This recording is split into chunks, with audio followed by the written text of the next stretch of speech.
Hello, hello. How you doing? Yeah, all right. And yourself? Well, thank you. Well, thank you. Nice So, to nice so to meet you all. Looks like a very smart crowd. I'll have to up my game as high as possible. uh, how's the weather out there? Just the first glimmerings of fall. I tried to use my levitation powers to keep the leaves on the trees. No luck yet, but I'm still working on it. So it's a little brisk, but not too bad. How about you? Yeah, there was a bit of rain here and wind, but it's all cleared up now, and it's actually perfect outside. It's like 20, 22 degrees Celsius. Very nice. So I guess I'll start. I'm kind of like helping out with translation, although I just asked a number of people here, and most people here do not need a translation.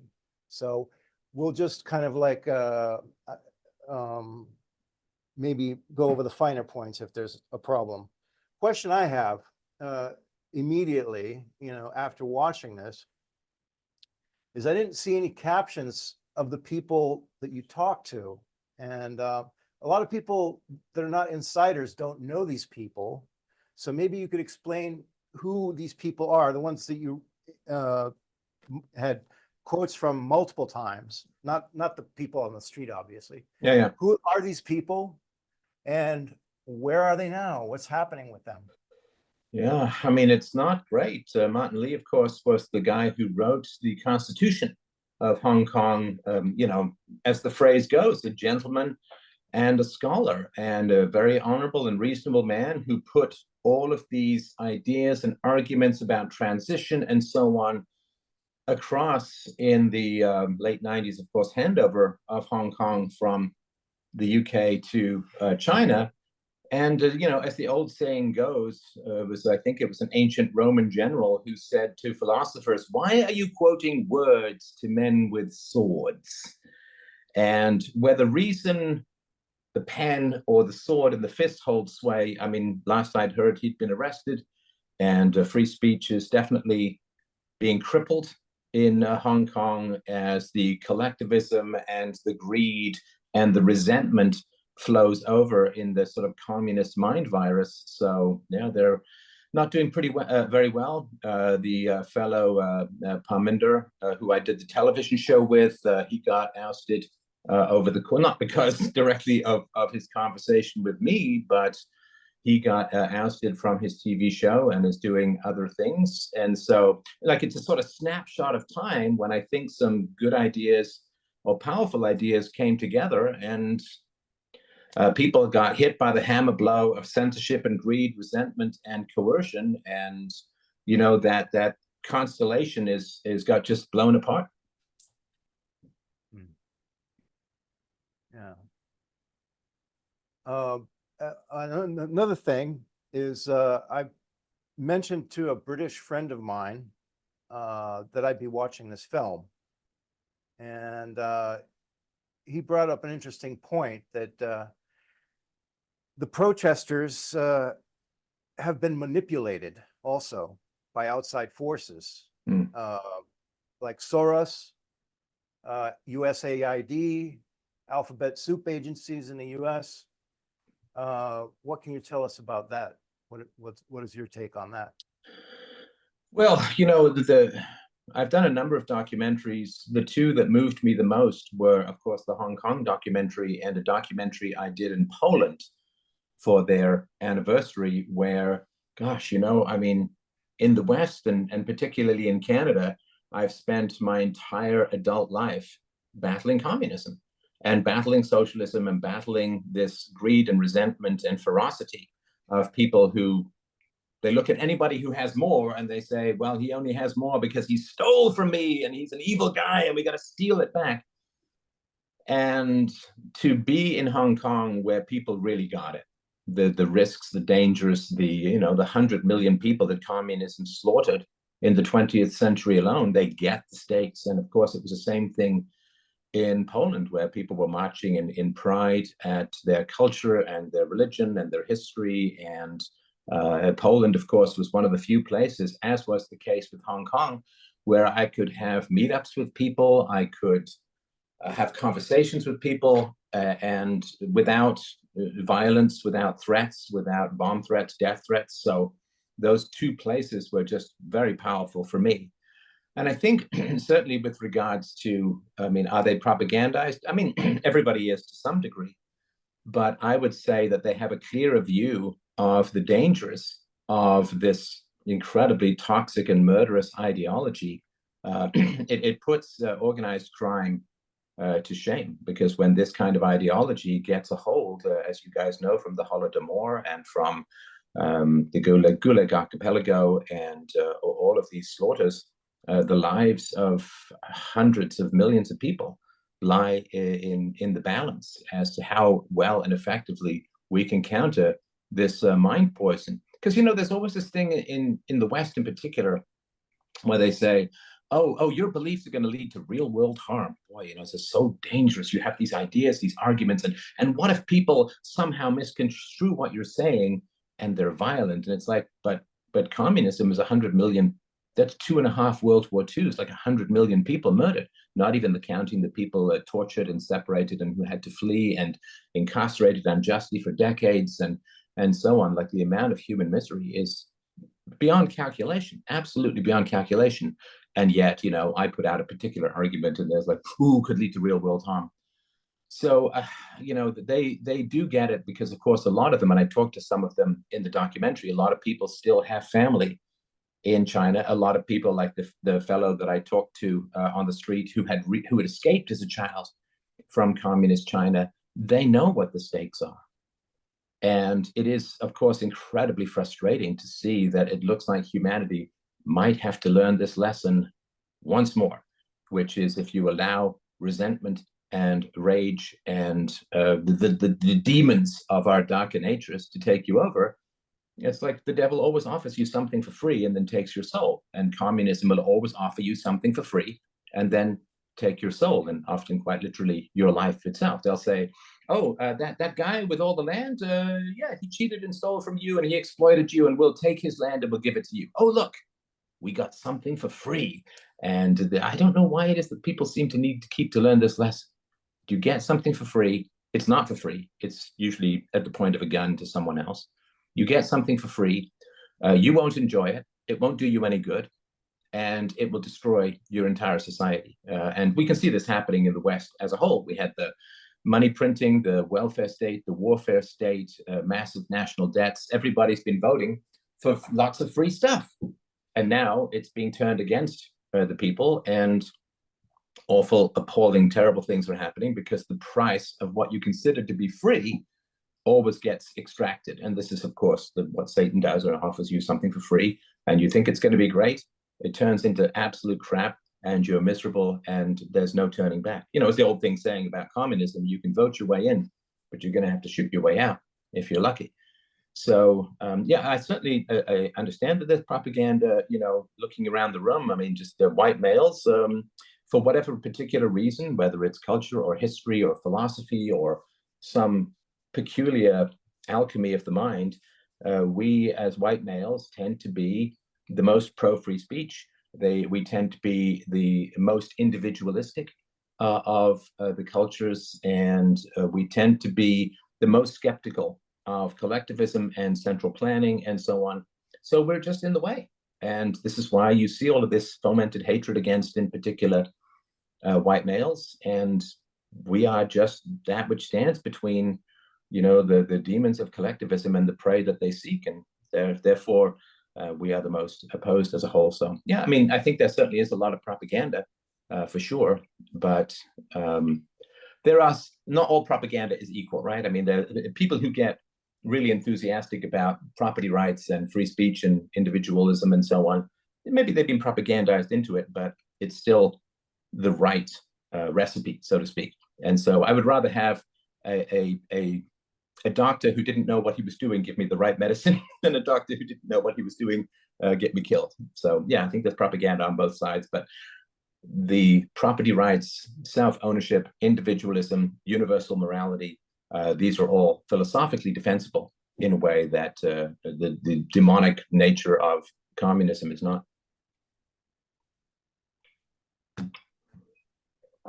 Yeah, yeah, we have a question from the back of the room. Let me. It's give always the him people in the microphone. back, isn't it? Yeah, it's always the Yeah. troublemakers in the back. Uh-huh. So essentially, I wanted to ask you your opinion on the Chinese economic policy. So as you probably know, China had a very socialist policy until 1989, and obviously they adopted some aspects of capitalism afterwards. I wanted to know whether you think that's a good thing, whether it made it worse or something else. Thank you. You will have to repeat that. I mostly got murmurings. Can you hear me? Why don't you use mine? Can you hear me now? Much better, thank you. Okay. So my question is, China had a socialist economic policy until 1989. Obviously, they adopted some aspects of capitalism afterwards. My question is whether you think it made it better or worse in some kind of way. In terms Yeah, of politics, obviously. Yeah, certainly the economic gains in China have been remarkable. I mean, back in the days of Mao, you had $500 a year of the income for people as a whole. And I remember being in China as a businessman in the year 2000, and I remember going to these markets that were flourishing. I remember you had to haggle with a calculator, right? Because we didn't speak each other's language. So you just punch in a number in a calculator and they punch in their number. And I remember just being the most immense array of goods and services available. I mean, the Chinese as a whole, the East Asians, a remarkably ingenious and intelligent and practical group of people. And they have done amazing things with regards to their productivity in the free market. And there are many ways in which the Chinese market is far more free than the market in the West. China doesn't have to worry as much about diversity quotas and all of these kinds of anti-productivity ideologies, so they can get a lot done very efficiently. But the problem, of course, with China was that they were terrified of overpopulation. As you know, the sort of one-child policy that came in. Now, they loosened it up, I think about 20 years ago, to 2 children. I think they've removed it completely now, but their population is in freefall, as it is, of course, in a lot of places, in Poland, here in Canada, of course, in the US. I think the worst of all is South Korea, which will basically be non-existent in less than a century if current trends continue. So with China, they have not found any way, and nobody has any particularly good way, of turning around the catastrophic drop in birth rates. Now, I say catastrophic somewhat advisedly because I, of course, in my history of doing my philosophy show, people are constantly saying to me, yes, but there's too many people in the world. And I'm like, well, there aren't too many smart people in the world. We're not overflowing with an abundance of intelligent people. And so the problem is, of course, that intelligent people find a lot of very interesting things to do rather than raise children. But, and of course, we can see that the bottom quintile tends to have more children than the most intelligent, which I think is a betrayal of humanity that almost can't be over exaggerated. So they're having trouble turning around their birth rate. Now, I personally, I don't particularly care about a falling birth rate because that self-corrects. It should. In a free market, it will self-correct because a falling birth rate means that everything gets cheaper. Housing gets cheaper because the demand for houses goes down. Land gets cheaper because there's fewer people who are bidding on that land. So as the price of everything goes down, then the birth rate will simply go back up. The problem is, of course, when you have a falling birth rate with mass immigration, then you have a problem because the price of everything is insane. Like it's truly demented how much everything costs in these situations. So when you don't have a free market, in other words, when mass immigration is largely inflicted on the domestic population, the price of everything remains high and the incentives to have children remain low. So when it comes to AI and automation and so on, like we just don't need as many people. I mean, in America, 120 years ago, 90% of people were involved in farming. Now it's 2%. So if you look at the population needed to run the farms and produce food, we produce more food, or America produces more food with 2% of the people that it used to have. And so with AI, with robots, with like all of these things that enhance people's productivity, we just don't need as many people. I don't particularly care about the falling birth rate, but it is tough, in particular because, and we can see this in Japan enormously, and in China to some degree, although Japan much more so, is that all the people who didn't have kids, well, they still want their pensions, and they still want their health care, and they still want their subsidized housing, and they still want their dental care. And so they just haven't had enough kids. Neither have they saved enough money to take care of themselves in their old age. So governments have really turned to mass immigration to prop up the value of the housing that the boomers have. And so that they believe that they become wealthy because their houses have increased in value, although relative to Bitcoin and gold, they haven't really. So China is fairly doomed as far as that goes. And this is, I think, why they're putting so much into automation and so on. So in many ways, it's free. You say, oh, well, there's no particular free speech in China. Well, I mean, I don't know that there's any particular free speech in the West anyway. I mean, you have the American government colluding with social media companies to suppress people. You have Obama opened up, I think around 2013, he opened up the right for the government to propagandize its local citizens. There's so many topics, as I found out, that there's so many topics that you can't talk about in the West without massive reprisals, some governmental, some government adjacent, and some non-governmental, but heavily propagandized.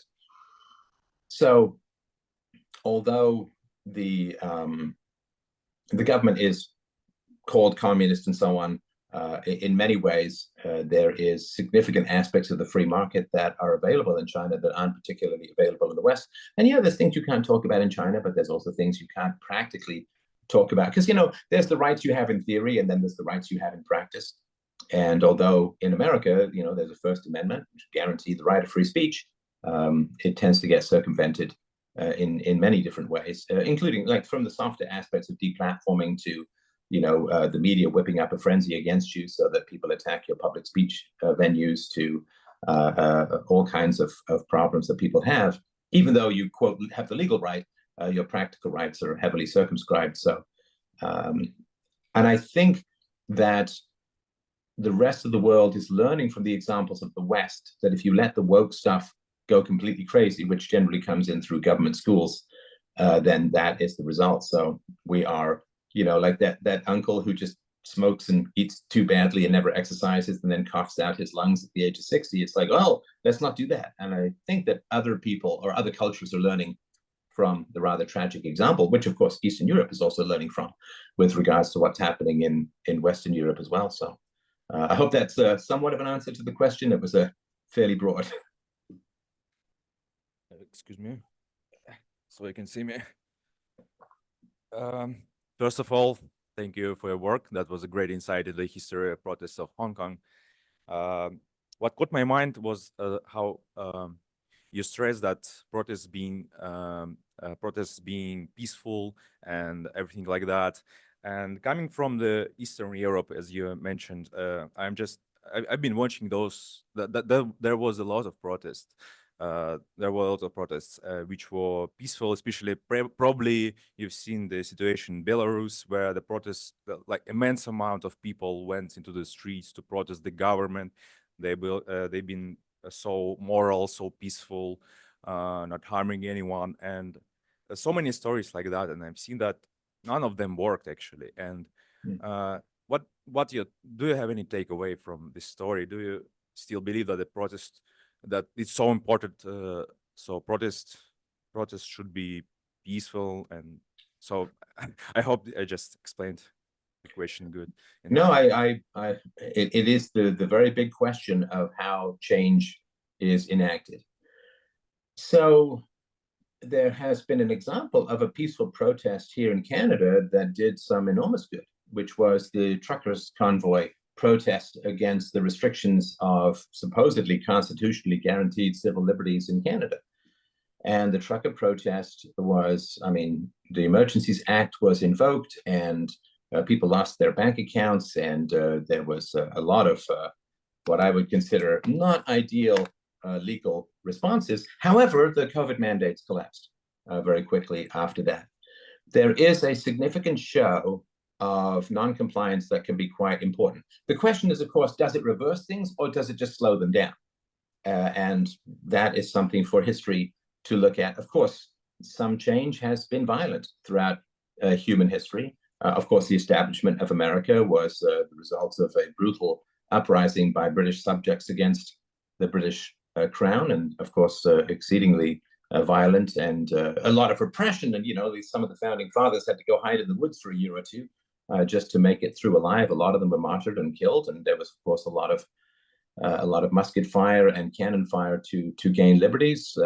If you look at something like the collapse of the Soviet Union, that was not a violent revolution. My particular goal as a philosopher is to work, because, you know, the problem with a violent revolution is that people who are the best at violence end up running the show. And that's not necessarily the best people that you want to have in charge of society, the people who are really good at being violent. My goal, of course, is to work on long-term strategies, right? Violence is a short-term strategy that is often morally questionable, but the long-term strategy for me of promoting, you know, peaceful parenting, of promoting reason as a means of discourse, and also promoting the potential ostracism of people who are committed to violence. So the people who say the government should be a solution to everything and we should pass a law, and if you don't agree with the way that I think the poor should be helped through the welfare state, I support you being dragged off to jail by armed people. So I personally wouldn't have anyone like that in my life. I don't like people in my life. I don't want people in my life who counsel violence against me for disagreeing with them. Just as, you know, if they think that, you know, Bob the politician is the very best guy to handle poverty, they can absolutely send all their money out to him by voluntary means. And I would never oppose them for that. But if I have a different idea about how to help the poor, and they think that I should be dragged off to jail for having different ideas or opinions, that form of ostracism is very powerful. And of course, we saw that proved quite well in the COVID mandates and so on, that in very few places where the vaccines, say, or masking and so on, social distancing, they were not usually enforced through law, particularly vaccines, but they were enforced through ostracism. You know, people said, well, if you don't get vaccinated, you can't come to the family dinner, and you can't go visit grandma in the old age home, and you can't do this and you can't do that. And people, you know, kind of fell in line for that. And if that can be used for something as fairly tyrannical as that, maybe those same social mechanisms can be used to promote peace and reason and liberty. But yeah, I mean, I'm not a violence guy. I don't advocate for it, except, you know, if you're in an extremity of self-defense, absolutely. But I'm not a violence guy, and so I will do everything I can to try and have the change that is needed in the world be as peaceful as possible. If that turns out to be impossible, then obviously it will go to other people who are in that realm, and I would be very regretful, but it's not my realm any more than a boxer is good at necessarily philosophy. I'm not necessarily the best at boxing. Stephen, are you ready to the sharp opinions? Not only questions, but the opinions. Do you? Hey, but lay it on me. I'm happy to roll with whatever you got. I believe that what you were talking in the end of your film, in the last many minutes from the rooftop, it was like you are representing you were talking about from the standpoint of universal values, which you believe are universal. But the fact, as I understand, is that for politicians in different countries, such like China, such like Russia, the values are different. And when you address with this speech that you made for this imagined court, it was the appeal to these universal values. But the values are not universal. For that people in that countries, everything is different. And you know, when you were representing all this story of protests in Hong Kong, most people in this room were remembering the protests in their native country, in Russia, where we had the same demonstrations with much less people, but still some of people here participated in it, but we didn't succeed. And now we had to leave our country, and we have our country started the horrible war against its neighbor. And you know, this shows us that the approach that you proposed, and you said in the first half of your film that Hong Kong is the example of the case when you can apply the Western social technologies and social institutions, and you will see how it will succeed. But after we had the end of Soviet Union, and you know, you are talking about the communism in theory. You didn't live in communist country, but I lived 20 years of my life in communist Soviet Union. And it was really exciting to live through this moment when it was broken. But then we couldn't do anything. And we tried to change the country, but we received what we received.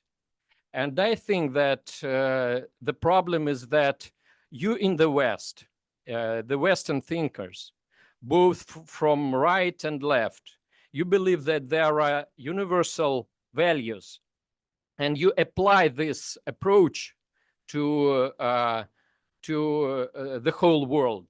But this is a mistake. That's my opinion, why things happen so badly in many parts of the world. It's a big question. First of all, I just wanted to compliment everyone on their English. I'm very glad that we don't have to switch to my Russian.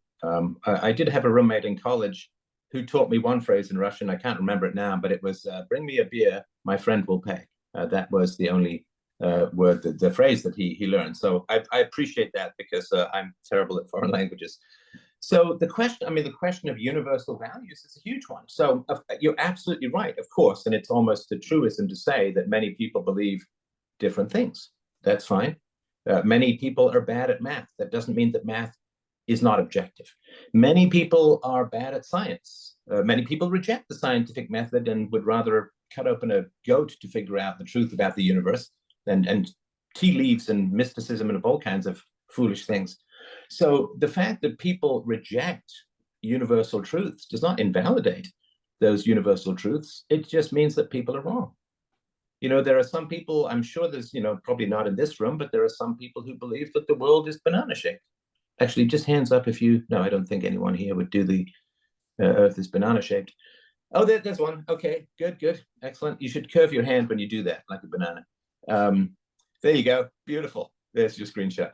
So yeah, people are mistaken. Now, the reason that I did that speech at the end of the documentary was that even if people are wrong about their basic moral suppositions, they still can be called on their own consistencies. So the reason why I made that case on the roof of Hong Kong was because the communists said to the British, you have to uphold your contract. To which the British would say, if they had any gumption or balls, frankly, the British would say, well, your entire society was founded on tearing up contracts. Who on earth are you to demand that anybody else keep their contract? It's like the thief saying, well, you have to respect property rights, damn it.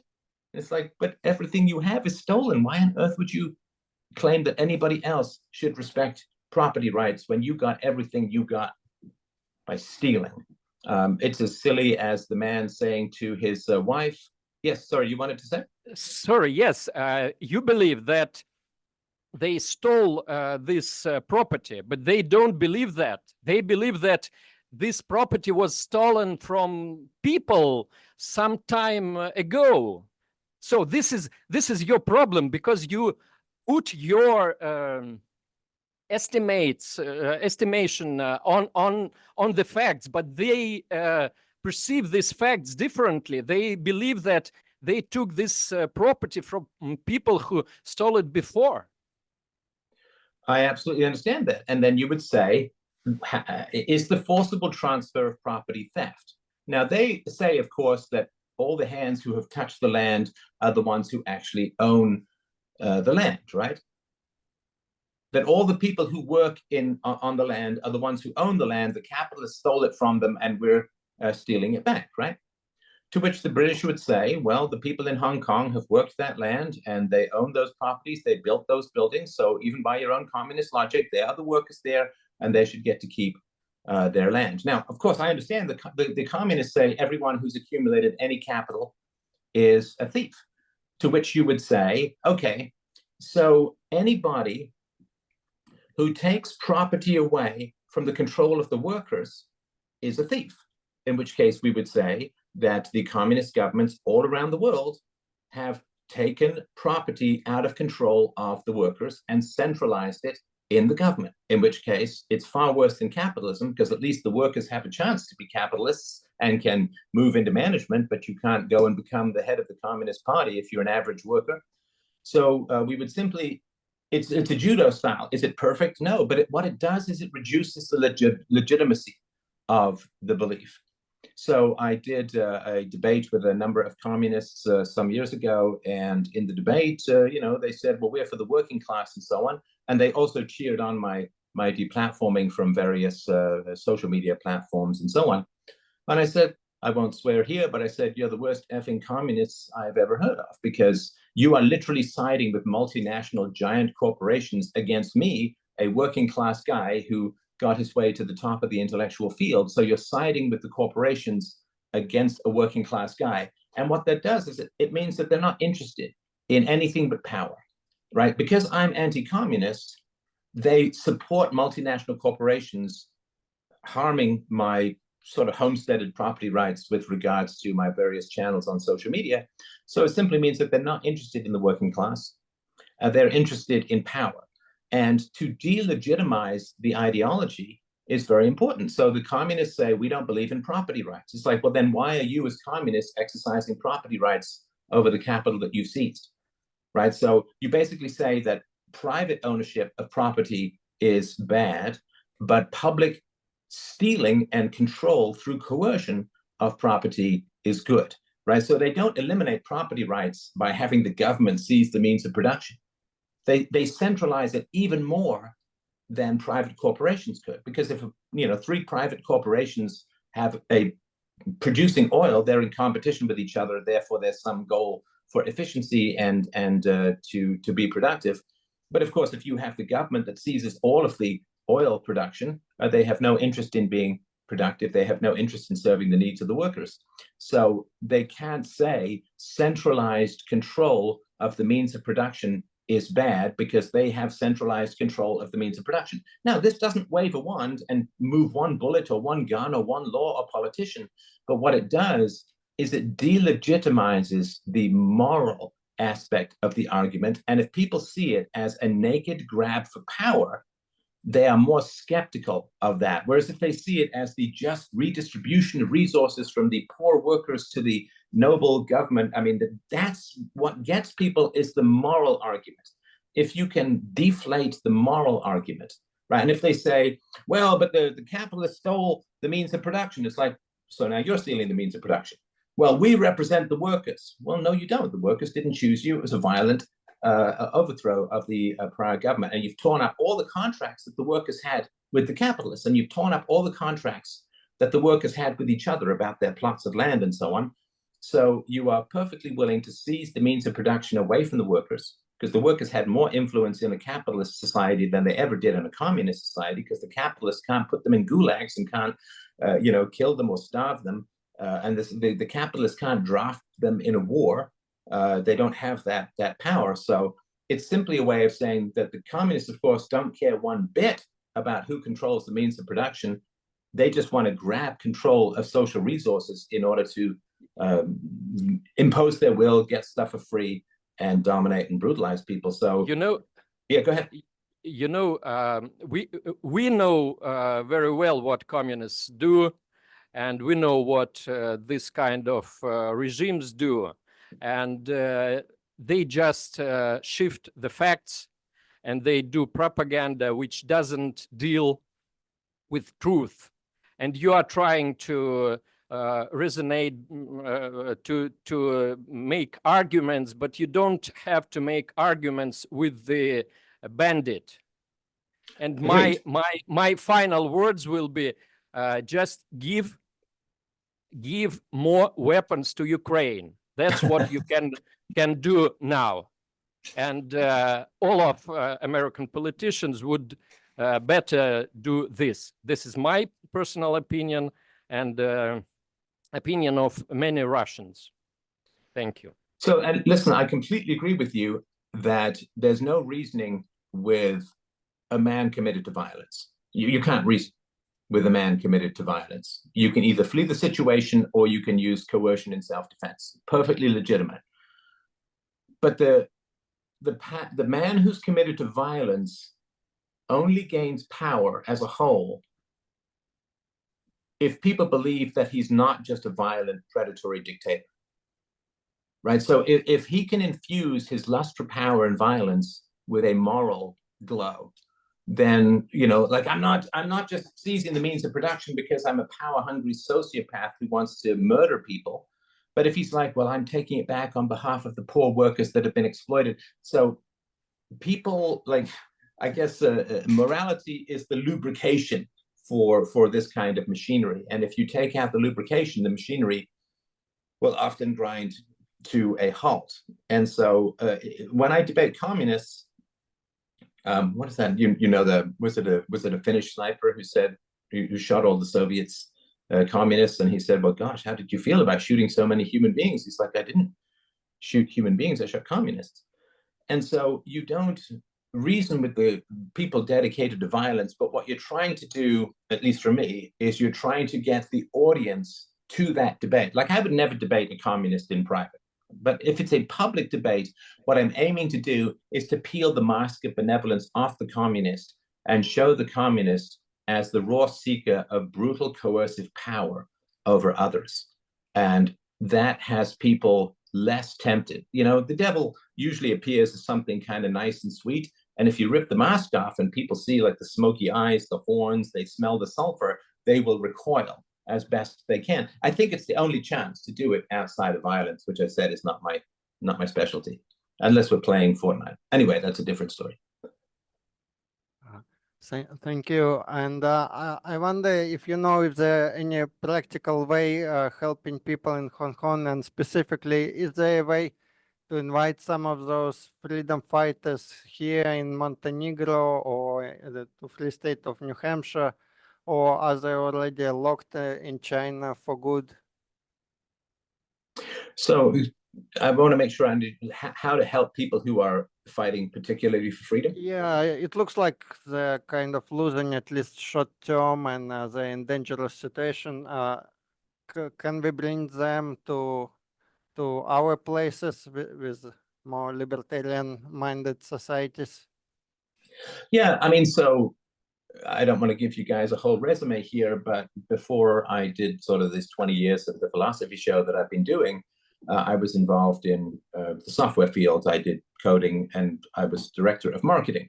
So this is going to sound all kinds of goofy, but it's actually quite serious. Like if I were to sell you my miracle hair growth formula, you might be somewhat skeptical because, you know, there's quite a lot of shine up here, right? So if you want to sell something, you have to manifest it first. If you want to sell your exercise regime, you have to be fit, you have to be slender, maybe a couple of abs wouldn't hurt, right? If you want to show people how, you know, your miracle cure means that you don't need to wear glasses, then you can't be wearing glasses. Like, you have to manifest in yourself whatever it is you're trying to sell to other people. So if you want to transmit the values of liberty, you have to be as free as possible in your own life first. Right? Everybody wants to work on everybody else. Everybody wants to make the arguments and the PowerPoints and the presentations and so on, right? But you have to work on yourself first. You have to have something, because, you know, we live in a fairly non-rational social environment, right? And so how is it that you get people to listen to you? Well, you have to have something that they want before they will listen to you. And if you don't have what people want, they won't listen to you. You can have all of the great arguments in the world. In the same way that if there's a fat guy trying to sell a diet book, he might have the best diet in the world, but no one's going to listen. And so what I've sort of aimed to do and what I've aimed to talk about is be as free as possible in your own life. Don't have corrupt people in your own life. Don't have people in your life who want you thrown in jail for disagreeing with them. Don't have abusive people in your life. Don't have, I don't know, even like relentlessly depressed people. Like, have people in, like, have the freedom in your own associations. Have a life full of quality people who are enthusiastic about life and who are energetic and committed, and be committed. You know, this is an old objectivist argument that in any conflict between two opposing belief systems, the most consistent tends to win. Now, I, for instance, and I made this argument many, many years ago, is that, as I mentioned, if people want you thrown in jail for disagreeing with them, what are they doing in your life? Why would you have people who want you thrown in jail where you might get raped or killed? Why would you want people like that in your life? So when people have a belief in truly freedom-based ideologies, it has to manifest in your own life. You have to be free in your own life. If you're saying to people, well, the welfare state is bad, okay, I think morally it's bad, and in terms of its effects, it's bad. Okay, so there are people who are going to want you thrown in jail for disagreeing with them, and why would you have them in your life? They're committed to their beliefs to the point where they want you thrown in jail. And you're not committed to your beliefs to the point where you won't have them in your life. So they just look more committed, and they are more committed. So now, of course, if you disagree with a certain government policy, I mean, you saw in the documentary when the tanks, in a sense, came along, I was out of there, right? I'm not going to run up again. I'm not a tank man, right? And so be as free in your personal life as possible. That gives you a certain energy and positivity. Then people are like, wow, you know, like, wow, that guy really did lose weight. I wonder what he's doing, right? That guy really does have some happiness and energy and so on. I wonder what he's doing, you know, like, I mean, just as a minor example, I talked about this parenting paradigm in conformance with the non-aggression principle. And so, you know, every now and then my daughter will come on the show and we'll make jokes and chat and answer questions and so on, because it's one thing to have the theory, but it's another thing to see the theory in practice. And so if you aim for maximum freedom in your own life, you're showing the value of what it is to be free, and people will be interested in the same way that when people see my relationship with my daughter, they're, you know, wow, that's really great. You know, she's going to be 16 in a couple of months, so she's supposed to be in her big surly teenage years, and, you know, we still have a lot of fun and a lot of great times and all of that. So people say, wow, that's what I want. How did you get it? And so in terms of helping people spread freedom, you have to maximize freedom in your own life, and you have to take your beliefs really seriously, which if you're into individual freedom and other people want you thrown in jail for disagreeing with them, I wouldn't have them in my life, because that's just saying I don't believe in my values particularly. I'm willing to still hang out with people who want violence used against me for disagreement. Like, that's, you know, that's not the way to go, for sure. Anyone else? I can translate. Great questions, by the way. I'm sweating, but mostly on the inside of my mouth, so that's all right. During this movie you made, you mentioned a few times the US and the situation, and I don't remember exactly what you said, but something maybe about indoctrination in schools and universities and other institutions and stuff. I really would like to hear about the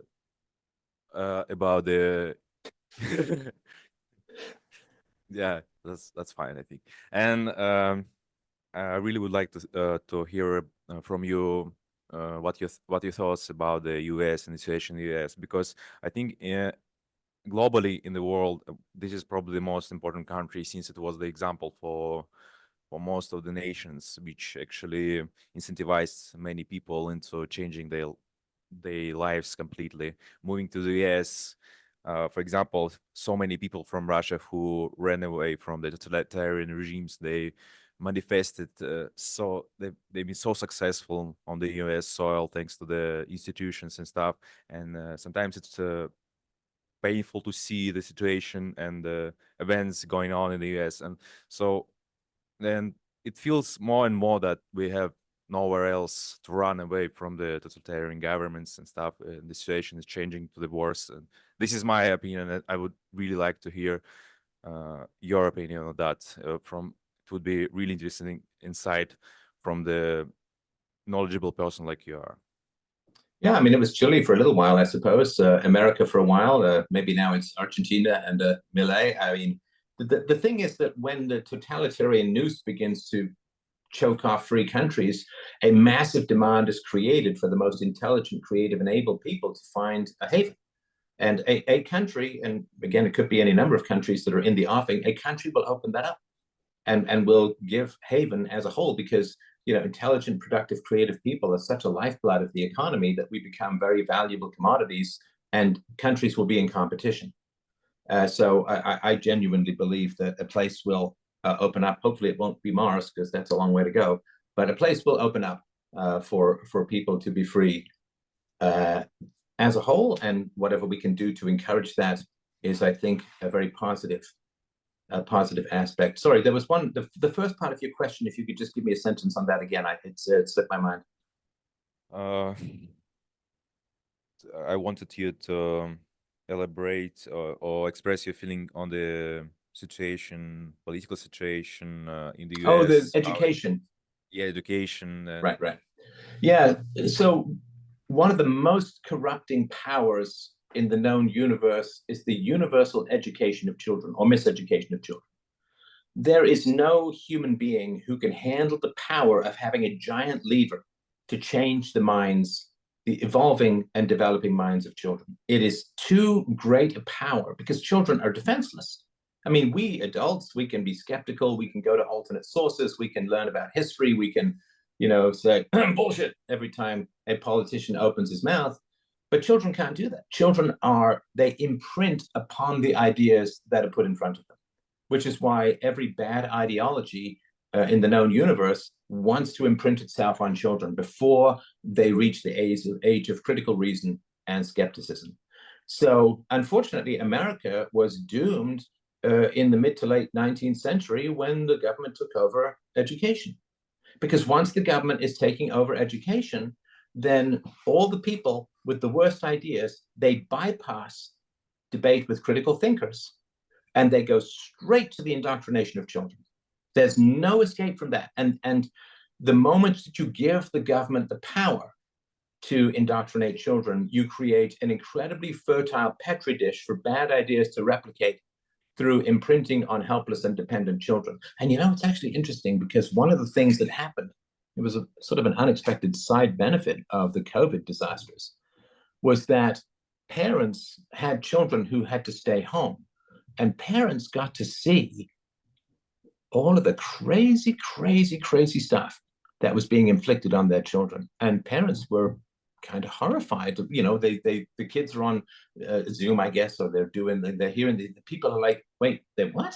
You're white, you're bad for being white, and like all this kind of crazy stuff. And so parents were really, I think, quite shocked by this, and there's been quite a lot of pushback against this. But yeah,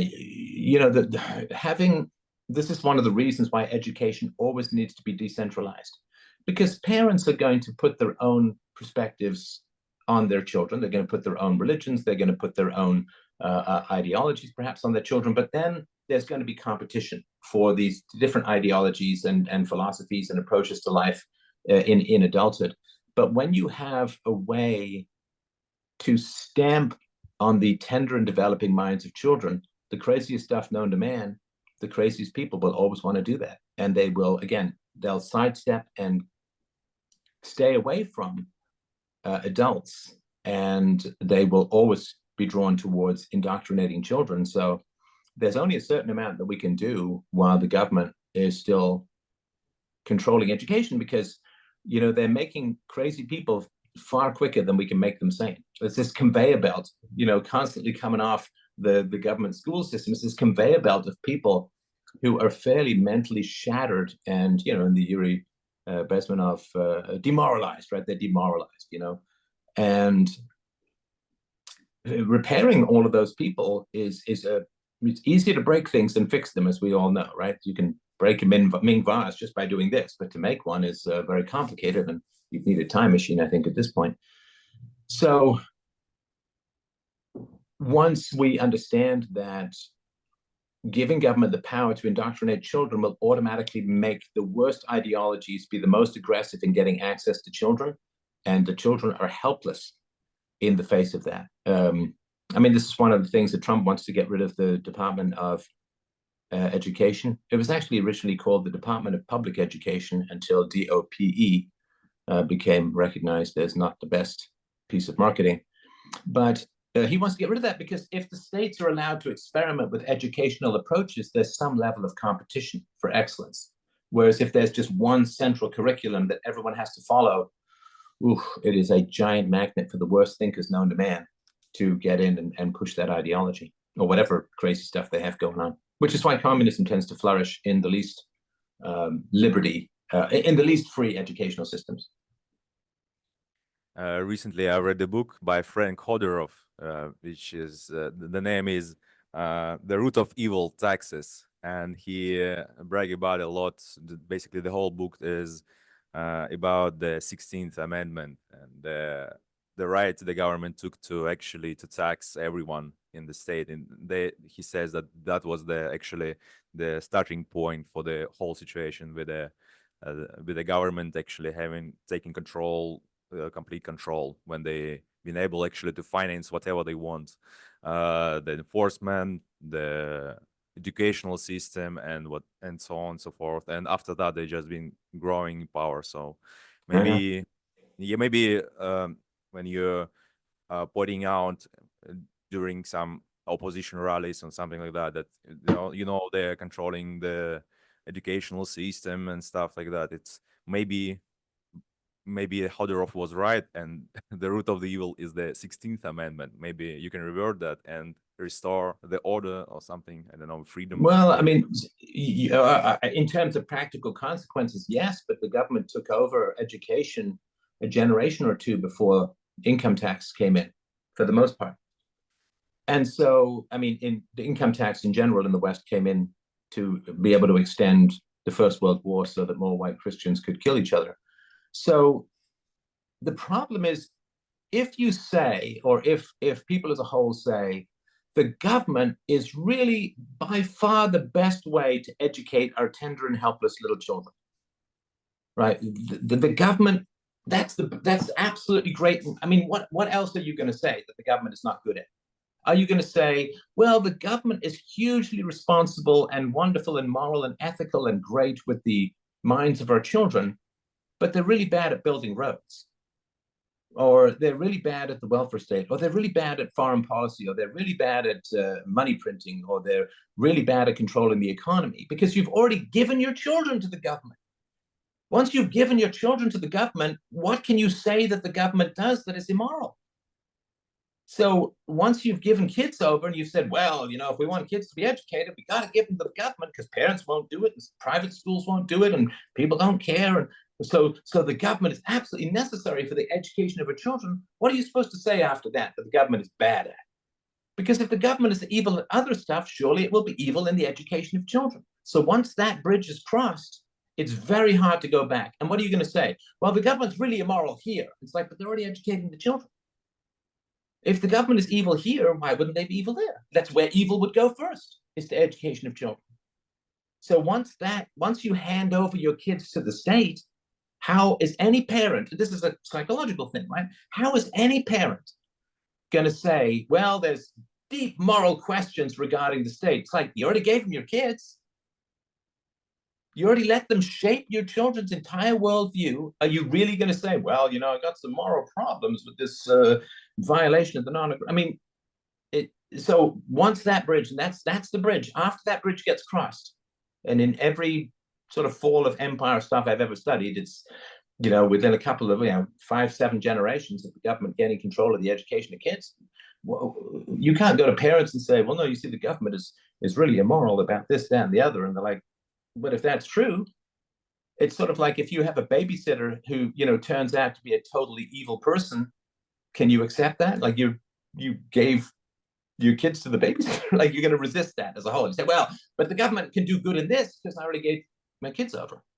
So yeah, it's in a sense the fallacy of sunk costs, or just being unable to look back and say, maybe I didn't do the right thing as a whole.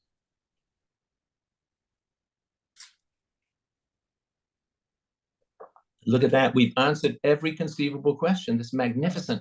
We've come to the very end of all questions. No, just kidding. So listen, I really appreciate you guys watching the documentary. I'm not saying I'm done, but you had something you wanted to mention, but I really do appreciate you guys taking up and watching the documentary. Go ahead. Yeah. What I'd like to hear more about is about what's going on in your country, Canada. You mentioned the trucker protest as a kind of a bright spot. Is there a light at the end of the tunnel, or is it looking like it's going to get a lot worse before it gets any better?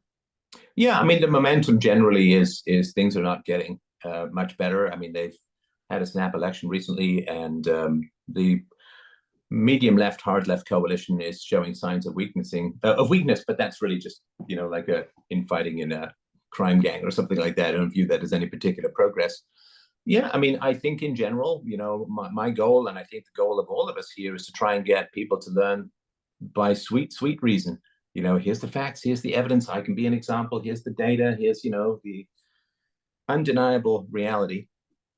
But, you know, a lot of people who are addicts don't learn by reason. They only learn by hitting rock bottom. They only learn through bitter experience. And so you say all these things, oh, it's going to end badly, it's going to end badly. And then maybe the addict who, you know, wakes up with a dead hooker in a ditch in Vegas, he says, oh, yeah, you were right. And then maybe you have some credibility. So, I mean, certainly the goal as a whole is to get people to listen to reason. It doesn't look like people are very keen to listen to reason.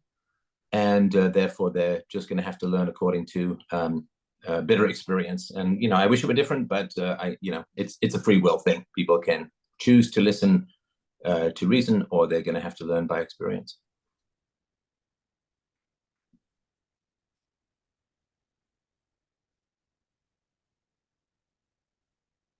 Anyone else have a question?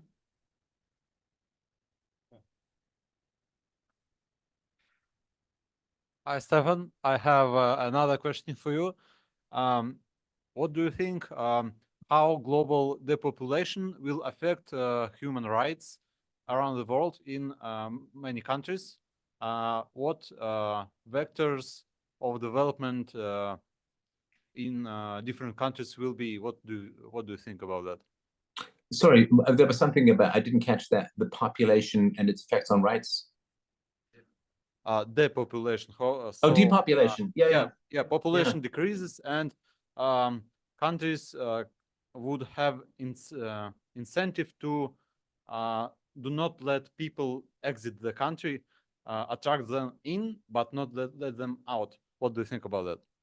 I mean, that's already a reality. A lot of countries have exit taxes, so that it's very hard to leave the country. So, yeah, that certainly is an issue. Depopulation, again, you have to differentiate it, right? So there is South Korea, of course, has a very low replacement rate, but of course the fertility rates in Africa are enormously high. You know, you've got some places with sort of 4 and 5 kids per family and so on. So there is depopulation sometimes in the most skilled areas, and significant population growth in sometimes the least skilled areas as a whole. You know, the the big overview for me is that historically, governments bribe citizens into compliance by printing and borrowing money. Right. This is all the way back to the corruption of the currency in ancient Rome and ancient Greece, and of course before the French Revolution, the currency was corrupted. So in general, governments pretend to add value by borrowing and printing money. And then we all know what happens when governments run out of money. They go to war. Because people won't accept austerity in a time of peace, but they will accept austerity in a time of war. So in general, historically, countries have gone to war when they run out of money. And they seem to be quite hell-bent on provoking internal conflict within their own countries at the moment when they are starting to run out of money. So the depopulation thing, normally when governments have what the communists cynically refer to as sort of the useless eaters, when governments have an excess population that they can't afford, they will bleed it off in terms of war. And other times it happens more naturally, or I guess recently not so naturally with pandemics and so on. But yeah, my concern is that governments seem to be quite keen on provoking conflicts within various factions within their own countries in order to deal with the fact that they can't pay their bills, right? You know the old thing that some guy who can't pay his bills just burns down his store and collects insurance, you know, this sort of very amoral way of gathering resources. So yeah, I think the concern is that it's a very dangerous thing to want things for, quote, free from the government, because people tend to pay for that with their lives, and not a small number of people. So it seems to be that governments seem to be quite keen on, and the media is doing a lot of this, provoking a lot of racial and gender-based and other forms of faction-based hostility and dehumanization of the other. And I guess my particular concern is that the provocation of internal conflict can lead to some very bad things as a whole. And then governments get to say, well, of course we can't pay the bills because of all of this conflict, and we're going to have to clamp down even more and so on. So, I mean, in the long run, we were down to 10,000 people in the last ice age as a species. I'm not saying we should ever go back to that, but I don't view the population levels as particularly important, other than when the governments can't pay their bills. They try to eliminate people. It's, once we understand that to most of the people in charge of the world, we are just livestock. And farmers cull their livestock all the time. And, I guess you could say that the farmers care for their livestock, but only in terms of profitability, not in terms of, actual rights and humanity. So once, and I did this video many years ago called The Story of Your Enslavement, about, like, you still look around the world, you don't see countries, you just see tax farms. And once we get that we are mostly livestock to those in charge, what happens when there are too many sheep? Well, they cull them in one form or another. And the traditional aspect was war. I think that the fifth generation warfare is to attack the birth rate, which is much more civilized, right? It's much more civilized to try to convince women to have careers, not children, than it is to mow people down with machine guns and mustard gas. So the sort of fifth generation warfare of attack the womb rather than shoot the flesh of the adults is much more civilized, brutal emotionally, but much more civilized from a coercion standpoint. So I guess the provocation of internal conflict seems to be the business of many governments these days, and it's quite tragic, and we saw this under COVID, how people were very easily trained to hate people who made different choices regarding some pretty dicey medical interventions. And unfortunately, that was proven very well. And so they'll just keep ratcheting up the conflict. I mean, there's some people who just love sowing the seeds of conflict. They kind of sadistic and enjoy watching the resulting infighting. It's sort of like cockfighting, but with people. So, yeah, I don't view population as foundational. It's just a matter of whether people are willing to hate their fellow man if the rulers point at someone and say they're bad.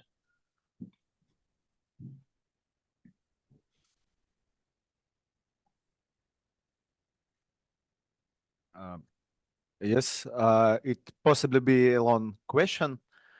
In the 90s, when Eastern Bloc falls and democracies rise in ex-Soviet, ex-socialistic countries, it was a lot in the world. We have a lot of hopes about new free world. No interruption, no communism, no socialism. And in the 90s, we have a growth of internet and everybody, a lot of talks about new freedom of speech without, you can have your own opinion and anything else.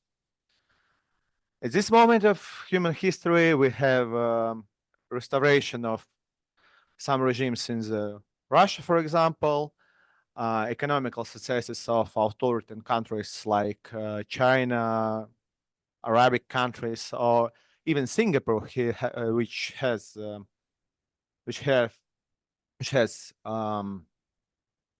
good a lot of economic freedoms, but not human rights.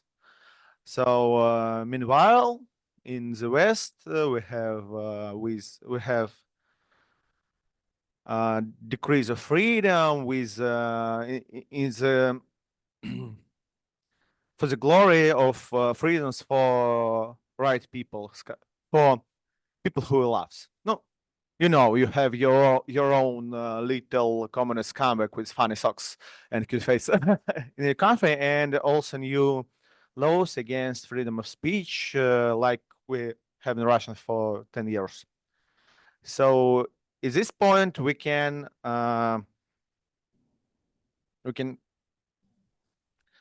conclude that is some negative trends. Yes, governments can use internet, and it's not an instrument of freedom of speech. Now it's instrument for propaganda via big corps like Facebook or via state media or influencers like in Russia. And so what can break this trend, in your opinion? For example, if maybe in 50 years or 15 or 5, yes, in the world we can achieve something like Spring of Nations in the middle of the 19th century in Europe. Or maybe it's start of new history with strong governments who manipulate people via internet, control everything via digitalization and control. So do you think it's start of long trend, or maybe it's me too much pessimistic? Yeah, I'll have to make this my last answer, but I really do appreciate the questions. Great questions.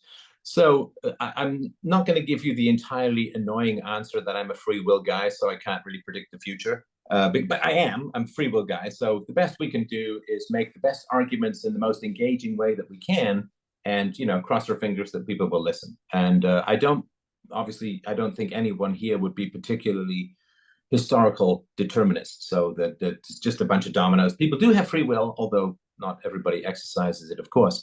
So for me, rather than try and figure out, well, what are the inevitable trends, I'm like, it's sort of like saying, what are the inevitable trends of my weight gain? It's like, well, I just try and eat well and exercise, and I'm sure it'll be mostly okay, right?